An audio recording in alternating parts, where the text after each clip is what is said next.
Hey, DNA. Kate Wilson here with another episode of All Access DNA. Do our genes impact our diet?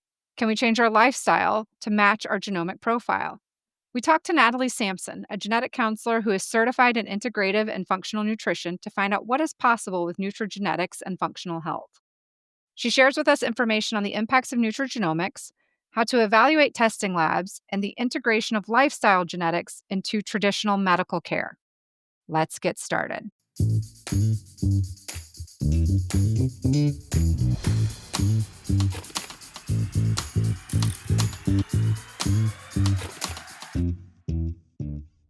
Thank you so much for being on the show today, Natalie. I'm so excited to be here. Thanks for having me. And I appreciate you talking about an area that I don't think, I'm sure it existed, but was not on the main radar when I was in school decades ago, now I can say. So we're going to talk about nutrigenomics and functional health. So first off, can you tell us what nutrigenomics is and how it relates to functional health? Definitely. Yeah. So I think a lot of people think that nutrigenomics is about looking at single genes and having those tell you what diet or supplements to take based on those single genes. But it actually doesn't work like that. It's very different than, how genetic counselors and the genetic testing, like diagnostic testing that we focus on, where we can often look at single genes. And so the world of nutrigenomics, I think there's a lot of misconceptions and there's so many tests out there. But really, when we're looking at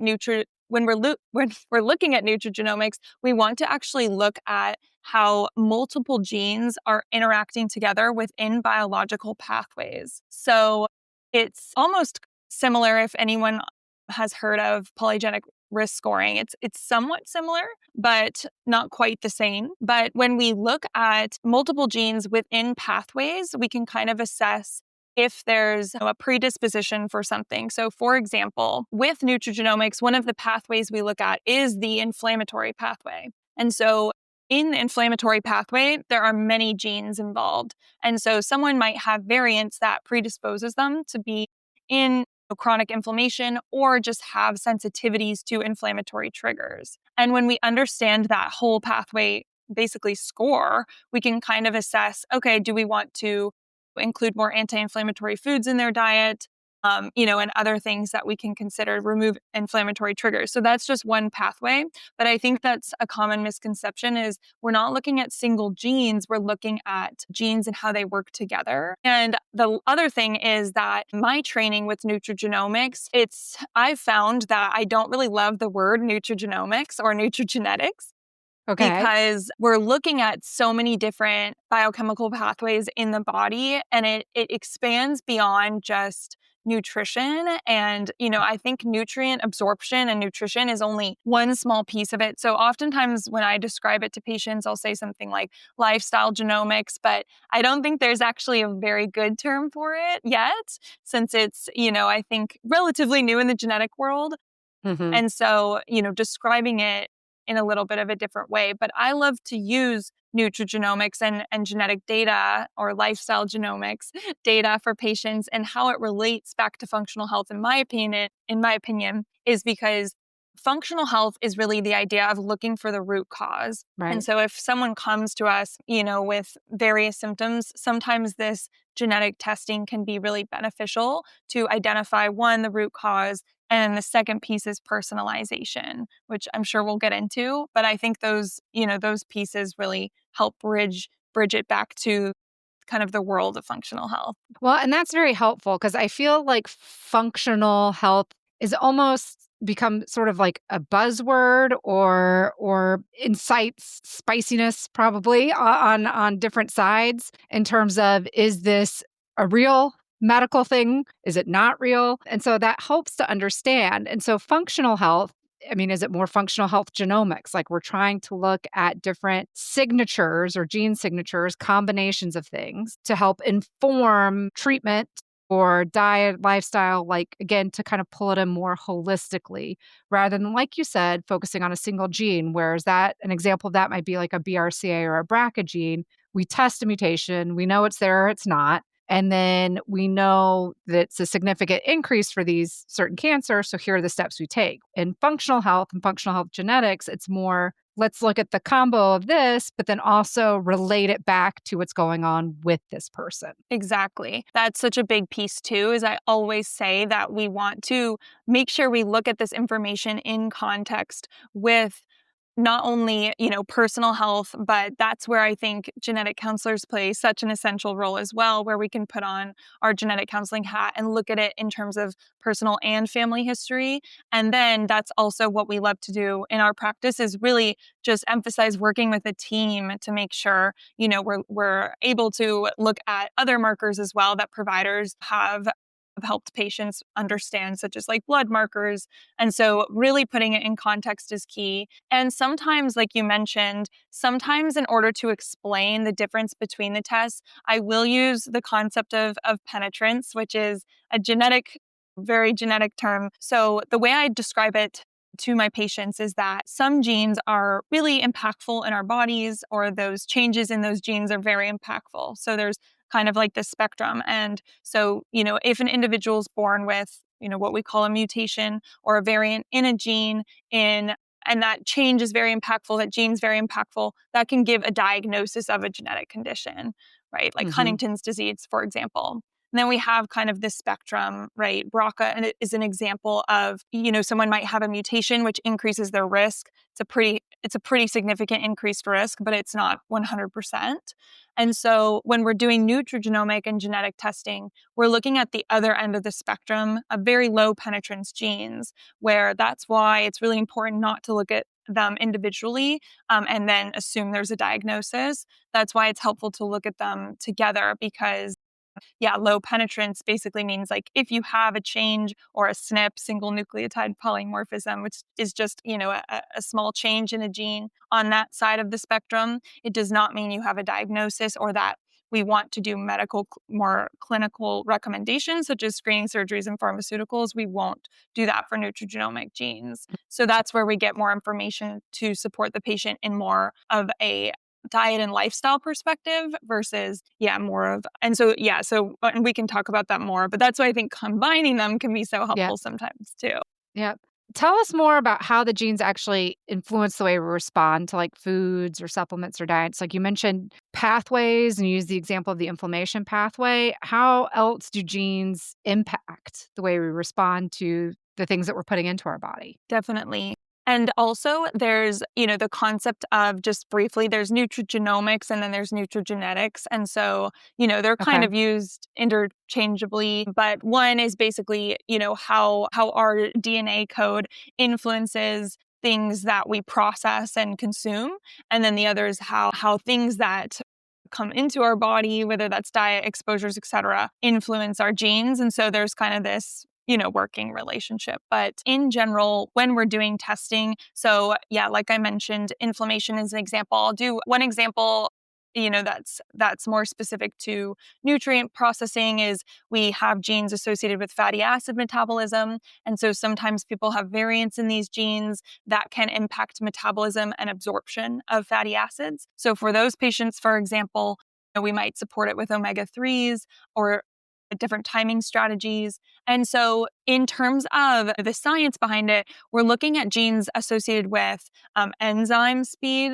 So, faster or slower enzymes. That could be fatty acid, like I just said, but also folate or alcohol metabolism. But then we're also looking at transport and receptor genes. So, some variants can alter how we absorb or handle certain foods or like for example vitamin D receptors, there can be more or less of an affinity for the D. So do they need to explore, whether they should, consume more or make sure they're getting in their vitamin D? And then we can look at, more cellular pathways. So inflammation being one of those as well. So basically we're looking at nutrition from these biological systems. And that can be really helpful for patients instead of just like following the next diet trend. That's where we Right. get kind of with precision. But it does sound like there's still some of this, okay, we're seeing this, we've run this test, we're seeing sort of this profile. Let's try changing this or adding this or removing this, but we're not saying this is necessarily like a cure all,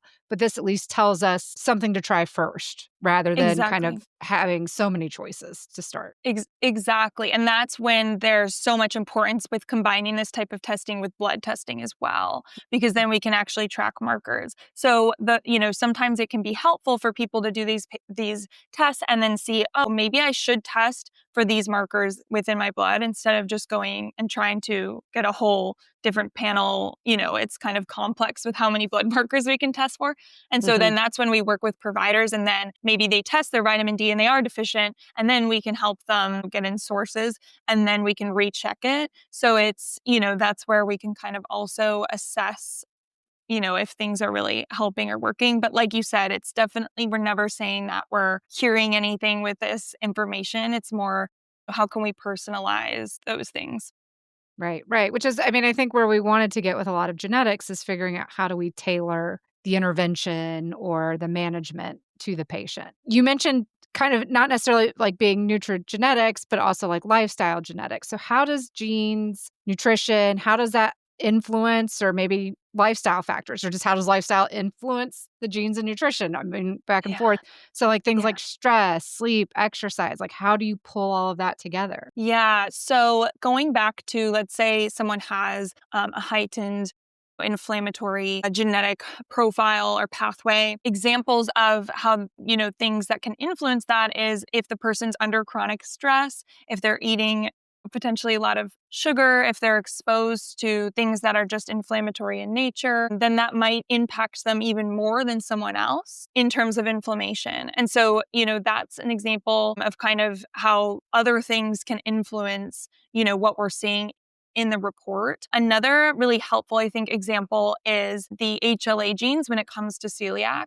And so for example, we do test for these genes in these reports. And so if someone scores high risk for celiac, it doesn't mean actually that they have a 100% chance of having celiac. It's, again, not a diagnosis, but it does increase the chances. And so for those people, the more gluten they eat, the more chance that they might develop celiac later down the line. So it can actually be really helpful for patients, especially testing, earlier, just, for that information. However, if people don't have the variants, you actually rule out celiac. So it can be Hmm. helpful in that sense. Okay. But anyways, yeah, one example Yeah. of, Well, no, that's really interesting because so it can't just it can be almost like risk reducing or preventative mhm, in that exactly, scenario. totally, Um, exactly. and then I don't know if you have any other examples that would be helpful to share. I mean, you've provided some great ones. Yeah, yeah, definitely. Gosh, there's so many that we can pull from, but I think the biggest thing too is that, like, I kind of inferred to this earlier, but when we're doing this type of testing, it's actually really helpful to do a bigger panel. And that's, again, the reason is because we're looking at, gene interactions and pathways rather than, kind of looking into specific single genes. And so when we're doing this testing with patients, we actually do want to consider a bigger panel. The other reason is because things work together. Mhm. And as you know, as a genetic counselor, one gene can be responsible for other things. It doesn't play just one role. And so, doing kind of these bigger tech panels can help us put things into context too. And that's something that I see maybe not happening in this space with direct to consumer testing. For example, I see a lot of patients coming to me with reports of just MTHFR or methylation genes. And assuming that they have a diagnosis or that they should be on a million supplements. And that's not the way we want to interpret or order these tests. So I'm sure we'll talk about this more, but just the importance of kind of doing those bigger panels too. Right. Well, and I think that brings us to something interesting, which is probably why some folks in the medical community are still skeptical, I would say, is what is the science behind some of these tests and treatments? You know, are there certain parts that have stronger evidence? Are there certain studies that you point to as saying like this helps inform the information that we're giving patients? Definitely. Yeah. And I think also I do believe that nutrigenomics, especially certain parts of nutrigenomics, has evidence, but I think there's this problem of commercial companies oversimplifying it and putting, again, too much weight on those single genes. And so there Hmm. is a lot of misinformation. I think that kind of, when people see it that way, because that's what people most often see, Right. there's so many direct to consumer companies out there doing that. It's obviously that piece is frustrating. But yes, I do believe really looking into the science behind certain things. For example, the HLA genes that I talked about with celiac, there is a lot of evidence behind those. There are certain more evidence for certain genes and pathways than others. The specific lab that we use has a very intense, I don't know what the term is, but process to basically choose which genes are on the panel. So they will look at the research. If there's not enough research where they think this is actionable from more of a lifestyle diet perspective, again, not diagnostic actionable. But if they don't feel like there's enough evidence, they won't put it on the report. So that's also just something that's really important when thinking about labs, because there are labs that put every gene under the sun, even if there's like one small study on it. And so, just I feel like when we kind of look into, pathway driven multi-gene insights, and then practitioners really kind of thinking about how we're interpreting this and avoiding like one gene, one diet claims, or companies that give you 5 supplements for a couple genes in the low penetrance space. I think when we're able to avoid that and really look into the research ourselves and work with really trustworthy labs, I feel like there's a lot of power behind it that we can use. And then it's just also remembering that we're interpreting these reports completely different than when we're interpreting diagnostic testing. So just also switching that mindset. So, going into it knowing that this isn't, going to give us diagnostic information, or might not even give us information for, more conventional treatments, because we're looking at it in a different perspective. Right, right. It's through a different lens. And I wonder, are Mhm. there red flags, or things that people red flags or green flags, I suppose, that people should look for in genetic testing companies? Because I know, like, in my social media feed, I'm inundated with all types of testing options. Also, it's my algorithm, that's what I look at. But sometimes it can be really hard, even for somebody like myself who has a background in genetics, with some of the Yeah, marketing. So, is there totally. things to look for or look out for? Totally. So, yes, and it's really hard when the marketing, sales, like, really, it's very hard to kind of piece apart, what's reliable versus not. So, even as someone who has, like, training in it now, I'll still look at tests, and it'll take me some time to really evaluate the accuracy and reliability. But I think one of the biggest red flags, I would say, is if a company is just, kind of marketing as testing for even just like 1 to 5 genes, and then saying they have their own supplements that come with it. Um, I think there's many concerns about that for different reasons. But, something I see all the time is just MTHFR and the methylation genes. So, in terms of methylation, in nutrigenomics, we can look at methylation as a biochemical pathway. One, it's not the only thing we want to look at, though. And then two, we need to look at all the genes in the pathway, not just 1 or 5 even. There's, around 20 that we look at in the test we use. And again, we want to put it into context and not just order it on its own. Methylation can be helpful to understand things like processing of B12, folate, and choline, but we're not going to use it as, information on all these different things. As a Right. genetic counselor, there was a lot of early research with MTHFR that we've now understood with new research that it's more common than we had thought, and it's not related to all these different symptoms like we had thought, or diagnoses. So yeah, I think when these tests offer kind of small genes, and then they treat them like weighted single genes, and then they're giving, kind of diagnostic criteria, or they're selling their own supplements, I think just, taking a step back, looking into that. I really also would emphasize, again, I'm saying this so many times, but using a test that is pathway based, which there are not a lot out there. So happy to chat with anyone if they want to explore what's out there. But again, kind of, You mean like a molecular or biochemical type of pathway, right? So the genes that they're testing are part of this pathway. So it's not just like we're looking at a gene from one pathway, a gene from another, a gene from another. Like it Exactly. makes sense, the panel of genes that we're looking at. Exactly, yeah, and how they're grouped and related together and in more of like a Hmm. systems approach. Yeah, exactly, like Got you're it. saying. Got And it.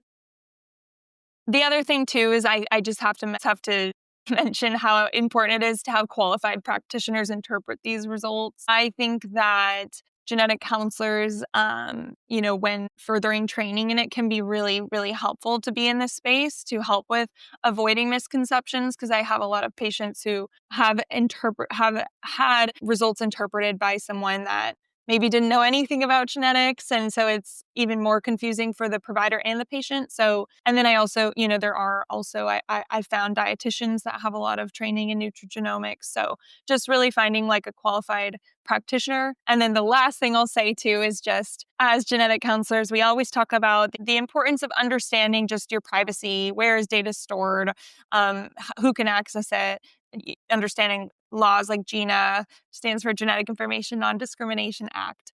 And in the end, these tests do have health.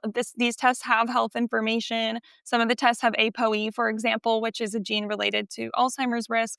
And so, I still believe that we should be ordering these tests under that like with HIPAA compliant medical practices and just having the conversation with patients before they order them on some of, what is and isn't protected in these tests, which unfortunately I think because the testing world has blown up, which Yeah. is amazing in some ways, but I think it also has stepped away from that privacy and protection. So just I think it's so helpful to talk with a genetic counselor or a qualified practitioner before ordering the test, even if you're okay with all the things that, with privacy, I think it's still helpful to just be informed. Right, right.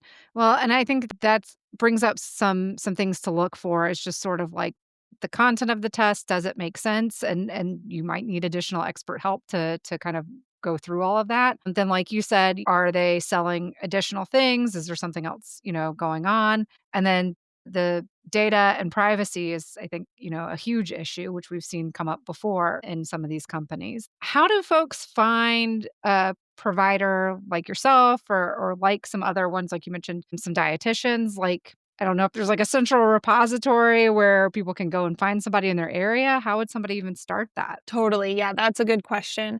So I would say if you can just do your research on if the practitioner has any like formal genetics background or training.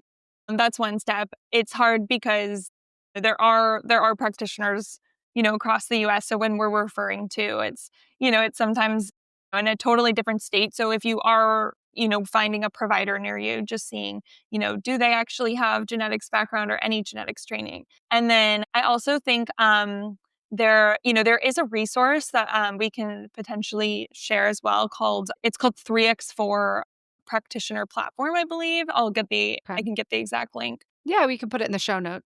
Yeah, perfect. So my personal training has been under a woman who has, I think, really dominated the nutrigenomics space in a good way. Her name is Yale Jaffe, and so she created a platform and Hmm. a course for practitioners. And so it's really helpful to potentially look into that resource too, because they do list practitioners across the U.S. Okay, perfect. Yeah, we'll get that and we'll put that in the show notes as well. One thing as we're talking about like the genetic testing itself, is there a cost associated with it? Is it covered by insurance? Especially if they're ordering it directly and it's not through a physician order, my guess is no, it's not covered by insurance, but is there any ever case where it would be? Good question. So, not as of right now, as far as I know. Usually, high quality panels can sit anywhere from $300 to $500. And then, obviously, with professional interpretation being a separate investment. And yeah, I think potentially there's a future where insurance might cover this type of testing, but as of right now, we don't actually submit it to insurance. That's the other thing too. I just wanted to mention that you can you should be able to get a high quality panel within that range. So just another red flag I didn't mention before. Right. You shouldn't really be having to pay thousands of dollars, which I've seen before with the test. Wow. just, yeah, keeping that in mind too. Mhm. I said that's also good to know. So, I'm guessing if somebody were to come in and work with somebody like yourself who's an expert in this space, that would be part of the conversation, though, is the cost of the testing if it's not something they've already had done. Exactly. Okay. One of the things I was curious about is talking about weight loss because I think that's one of the ones too that we see a lot, or I see a lot of my advertising. Is genetic testing for weight loss, but a lot of those sometimes are tied into like right the supplements or maybe that they're trying to sell. Is there a link between weight and nutrigenomics? Good question. So I believe that weight loss is probably one of the most like multifactorial and very much influenced by surrounding pathways. So it's just something like I keep in mind when interpreting this with patients. However, some pathways can be helpful, such as we do have genes. The doctor that I trained under that I mentioned earlier, her Mhm. PhD was actually in genes related to the feeling of being satisfied with food and hunger. So, like, such as leptin genes. And so, there are some gene variants that we can look at, as well as insulin and glucose response, which can be really helpful too if someone is very prone to high highs and low lows when it comes to blood sugar spikes and drops can be very helpful for us to understand, do we need to help them with protein and fiber to make sure they're stabilizing their blood sugar more. So, it's there are certain genes, and I also believe that when it comes to weight loss genetics, that is one of the pathways that is especially important to take into context and look at other pieces that could be going on as well, such as, your stress, your habits, Right, like you your said, it's sleep. multifactorial, there's so many things at play, so Yeah, sometimes it can be exactly. hard to just and there's probably not one cause, so I was like, it'd be hard to tease out one Exactly. cause, but it probably is more Yeah. than one thing that's contributing. Exactly. Yeah. So this type of testing can help us narrow down on what we want to potentially focus on. Hmm, But okay. I do think working, in a holistic manner. And I think sometimes there are genes also, like you had kind of mentioned, like there are some genes that don't seem to be relating to weight, but can contribute. Like if someone has a high predisposition for celiac and they've never been tested for celiac, I've had patients that go get testing and they're positive, and then they find out they're celiac, and that actually helps them so much because they were eating, they felt bloated and really uncomfortable, and they were keeping on weight just because they didn't know how to eat and it was painful. So, Right, sometimes we find things. Another example is we do test for genes associated with processing of something like histamine, which actually sometimes histamine can be produced in the gut, and individuals who have variants in DAO and HNMT in that pathway have a tough time handling that, and they're eating a bunch of fermented foods because they're trying to be better, but that's actually not helpful for them. So it's, sometimes it's kind of, yeah, just really looking at the holistic picture too, like you're mentioning within the genes as well. that's helpful too, because it could like you said, people could be eating something that they perceive as healthy or good for them, but it's actually going against some of the genomic signatures or the profiles that they have and is making them feel worse. Exactly. Yeah, we actually have that a lot where someone another example is someone maybe has high, oxidative stress and histamine combined, and they're doing really long sauna sessions. And sauna is amazing. I do love sauna, but for those people, it's Mhm. actually really not it's not helping them, get out of that kind of more reactive state. So, yeah, there's so many examples too where we'll find people are kind of hopping on every wellness trend, and we're like, well, actually that might not be best for your body. Keto is an example too. People Right. consuming really high fat diets, really high saturated fat diets, they might have, a higher chance for having issues with cholesterol and fat breakdown. So it's yeah, there's a lot of those that come up. Yeah. No, and that's very helpful because I think that was one of the questions I even had for you or was thinking of because it's sort of like, what is this type of testing, or assessment going to give me beyond have a healthy diet, right? And it sounds like, well, it can provide this additional layer of information beyond just, eat a balanced diet or whatever the trend is these days. It's hard to Exactly. tell Yeah. now what a I healthy diet know. is. Yeah, we have paleo, keto, oh my god, vegan, veg yeah, Yeah. exactly like you said, I think that's really where it can be powerful when people also come in and they're like, "I'm doing everything and I feel terrible." And that's, I feel like, how it also relates back to functional health and how we can kind of apply it. Mhm. One question I also had is in thinking about coming at it from, again, as being a genetic counselor and looking at single gene diseases, things that have high risk. There's this not wanting to test kiddos for like adult onset diseases. Now, of course, there's some of these conditions show up in minors and in pediatrics. How does this work with nutrigenomics or with functional genomics? Do you test children? Do we know that this is something that, because again, it's thinking about lifestyle, is this something that could impact kids? So if a parent is worried about their kid, and some of these types of things, how does that work? Definitely. Totally. Yeah, so I definitely think we can, but we also have to be careful in what we test for. And so again, that's why I think so helpful to have a kind of an expert helping support the pre-test part too. But for example, if we're testing a child for predisposition for celiac, that can be helpful, and that because it's not, it's not like a disease, adult onset type of relationship, it can be helpful. However, like I mentioned, some of these reports have genes that can relate to adult onset conditions such as ApoE with Alzheimer's.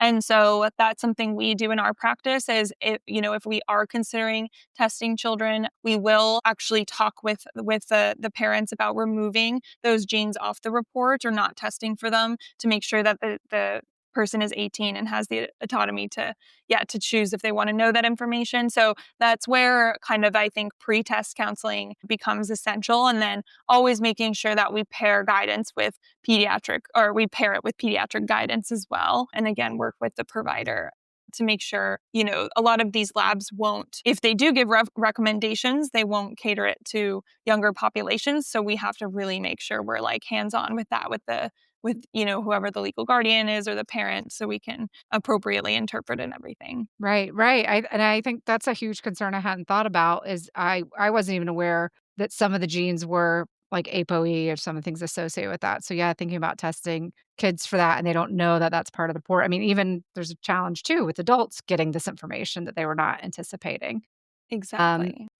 and I like what you said. Like it does make sense that there are some benefits that kids could have from knowing this information, like use the celiac example. But like you said, the labs themselves, I don't think I've really seen any direct to consumer ones that have a report based on someone's age, right? Or Yeah, based on, exactly. no personalized reporting, as it were. Exactly, which is, yeah, that's something that is really frustrating for us as providers because I will actually tell patients don't look at the recommendations the lab gave because they're not. It's funny because they're not actually personalized because even though they are taking into account the DNA variants, they're not taking account into they're not taking into account age, psychosocial factors as well, personal and family history, all Right. these factors, like you said, yeah. So it's, and sometimes, I have patients who potentially have a past of, disordered eating or,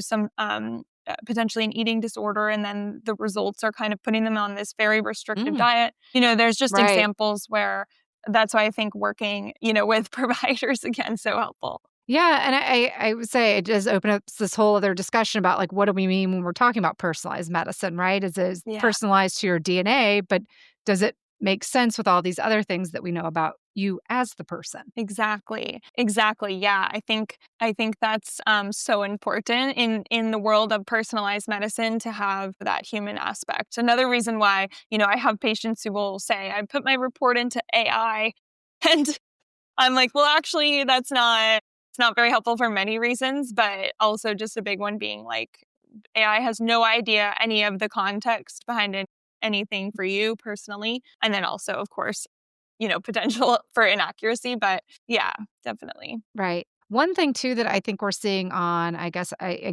would say like the diagnostic side is as we know more, do more with genomic technology, we find things, that we wouldn't have found 15, 20 years ago. So we're starting to see some folks come in for like updated testing. Do you see the same thing going on in nutrigenomics and like functional health that people should repeat the testing at different times? 100%. Yeah. So very similar to more of the medical diagnostic space. Research is evolving all the time in this space very quickly.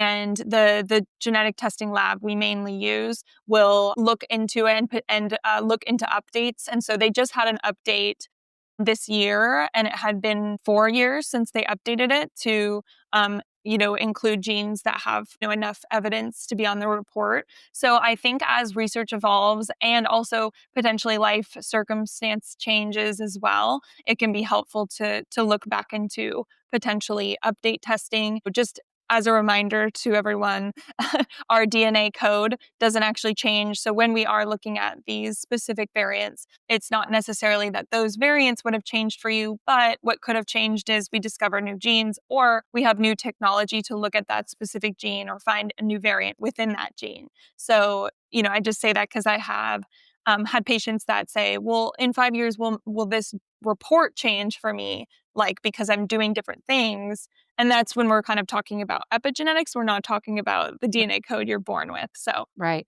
And that's something we've talked about in some other episodes too, when we're talking about some of these like multifactorial conditions, chronic conditions, is thinking about, okay, so it may not be the DNA code you were born with, but as we get older, we call them like somatic mutations or things that are in our body cells, like we can acquire changes. And the example I always use is like somebody who had a bunch of really bad sunburns as a kiddo, gets skin cancer when they're older because, it damaged that DNA that was in those body cells. But it probably didn't necessarily impact what was in like the sperm or the egg cells, right? The ones that get passed along. So mhm. is that another thing that you see happening with nutrigenomics coming down, is looking at some more of these like acquired changes over your lifetime or the epigenetics? Yeah, I think that's such an interesting space.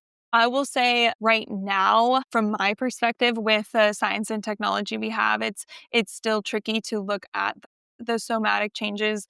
I mean, with kind of a grain of course, we have somatic testing when it comes to cancer. I think that's a little bit different than looking at, how, for example, like inflammatory genes, how those are being expressed. I think we're not there with the technology yet to look at like real time expression data quite yet. Yeah, like you said, I think potentially we're moving towards that. And also, it can be helpful to kind of look at other markers that may be showing us data in that sense, such as like, again, blood markers and if there's changes happening. And so looking ahead, like where do you hope to see nutrigenomics? Where do you hope to see functional health and kind of bringing it into mainstream, I would say, medical care or healthcare? Yeah, my hope is definitely that we're able to bring it into the healthcare space and have it exit, the more direct to consumer space. I think that it can be, I do think that there are like benefits with, having these tests more widely available in terms of more knowledge of genetics and things like that. But I do think it's so important to really treat these tests, as pieces of healthcare and like really have expert interpretation in that sense, and just view it and kind of healthcare providers being able to view it as you know, uh, in a different lens and being able to kind of speak it more fluently or interpret it in that sense. But I do feel like as research continues and hopefully that transition occurs, then I do think it can be a tool that can really be helpful with, you know, proactive and personalized and like participatory medicine so that we can really, support patients in just many different aspects by using the amazing technology that we have to look at their DNA from different perspectives. And the last thing I'll say too is that I really hope for the future that the spaces are less siloed, because I do have patients coming in who maybe a functional provider ordered this type of testing, but didn't look at potentially, they didn't refer to a genetic counselor or look at other genetic tests that may be helpful. And then obviously, of course, like how can we combine these? So, in our practice, we're always really making sure we look at, the whole picture again, family history. Oftentimes I will have patients who maybe didn't even think about other tests. And when we talk to them about it, they're surprised it was never brought up to them, and can be really helpful, like hereditary cancer testing, for example. So I Right, think yeah, because 'cause I'm there's thinking of, like, room. somebody that may have had a test because, they're feeling bad or they're just like, "Something's not right, I don't feel like 100%." But, that's what they're focused on because that's their day to day, but then they have something else potentially going on in the family that is also a concern, like you said, mentioned cancer, like cardiac disease or something. Those in the diagnostic industry would be like, "Oh, we should also think about that." So I love that you talk about bringing kind of those 2 pieces together. Yeah, exactly. Yeah, thank you. I think that's so important. We've had a lot of patients where when we do their pedigree and we educate them on, that space, then we potentially do find a variant, maybe I just had a patient the other week who she was like, I don't someone told me about BRCA testing, I never did it.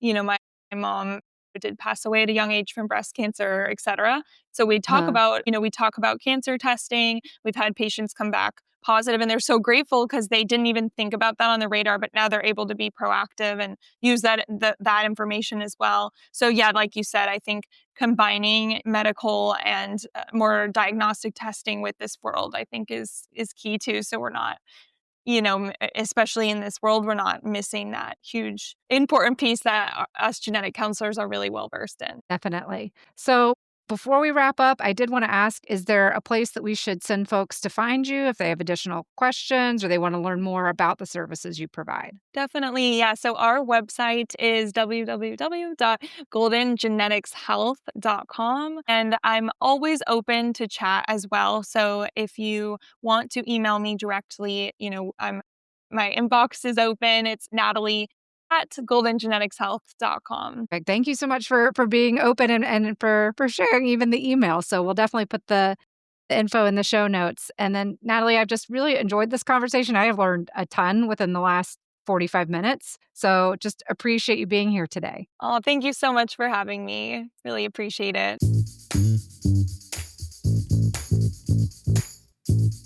For more information about this episode, visit allaccessdna.podbean.com, where you can also stream all episodes of the show. This link is also in the show notes for easy access. Any inquiries on the podcast can be sent to allaccessdna@gmail.com.